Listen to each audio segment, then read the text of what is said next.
ወንድሜን ሰላም ብለን እንለፍ።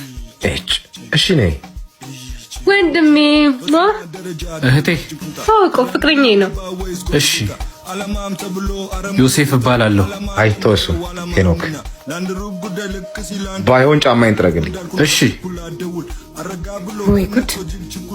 እኔ ምን ድህነት ከዘራችሁ ነው እንዴ? ማለት ወንድምሽ ጫማ ጠራጊ ሆኖ እንገባ ስልሽ እንጠናና ብትይ እና ጫማ ጠራጊ በሆንስ እህቴ ቃናት እንዴ? ዝም ብለህ የምትወስዳት? ዝም ብለህ ጥረጋት። ለቃቃ ሰውዬ ድንበር እያለፍክ ነው። እሺ ምን አንተ እንዴ ባሌን አትምታው።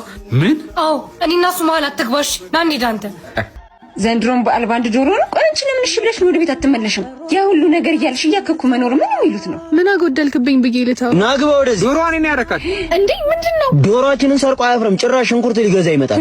ጭራሽ አንዷም ዶሮ ተሰርቃ ነው ይሄንን ነው ኑሮ ብለሽ የምትኖረው? የምር ነው ያልሰረኩም። ጭራሽ ተዋሻለህ። እሱም ፖሊስ ይዘን ስንመጣ ትናገረዋለሽ። ቆይ አረ ፖሊስ መጥራት አስፈልግም። ውሰዷት። ይዙ ህይወትህ እንደዚህ ያከበርኩት አልመሰለኝም ነበር። ጭራሽ ለኔ ብላ ሌብነት በዚህ ልክ ልፈትንህ እንኳን አልፈልግም እኮ።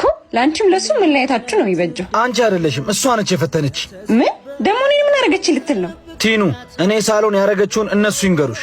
በጣም ቀላል ነው። ሌባ ብላችሁ ይዛችሁልኝ ነው። ሌላውን ለኔ ተውት። ካስቸገረ ግን ደብድቡት። ቆይ ምን አድርጎ ነው? ብቸኛ እህቴ ነው ለገንዘቧ ሲል በፍቅር ስም የነጠቀኝ። በቃ ፎቶና አድራሻውን ላኪልን። ሌላውን ለኛ ተይው፣ ስራችን አይደል? እነሱ እንዳጋጣሚ ጓደኞች ሆኑ እንጂ ሌላ ሰው ቢሆን አልቆልኝ ነበር። እውነቱን ነው። አዎ ግን ላንቺ አስበን እኮ ነው እህቴ። አታስቡልኝ፣ ታውኝ። ካሰባችሁልኝ ደግሞ የመረጥኩትን ኑሮ ልኖርበት። አሁን ሂጂልኝ። ምን አገባኝ? ተነስ። በስመ አብ። እዛ ጋር ጠብቀኝ፣ ፍቅረኛ ይመጣል። ደግሞ እንዳትርቅ። ዮኒዬ ጽኑዬ ና እስቲ ወንበር አምጣለት። እሺ የኔ ልጅ ይኸው ልጅ ይቅርታ። እሺ ልቀቀው።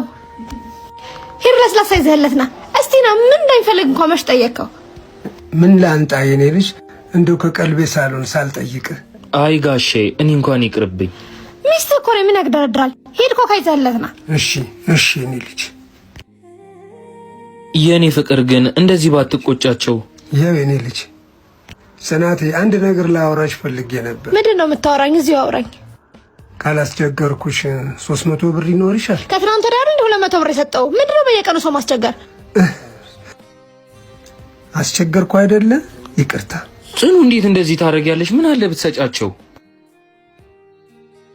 ጋሼ እሷ እኮ እንደዚህ አይነት ሰው አይደለችም። ውይ እናቴ ከትቢያ ላይ እኮ ነው ያነሳች፣ ከመሬት ነው ያነሳች። እሷ እኮ እንደዚህ ያለች ልጅ አይደለችም።